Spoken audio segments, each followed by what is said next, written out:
Di nila ako mapatay bago ko mailabas ang lahat. Ginawa ko lang ang utos sa akin, pero ngayon, handa na akong harapin ang lahat.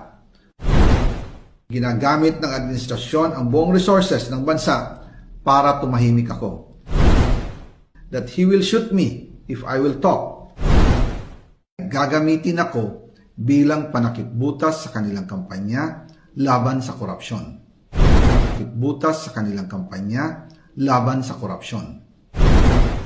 Hindi na ako mananahimik, ilalabas ko ang lahat ng katotohanan. May resibo, may ebidensya, at may pangalan.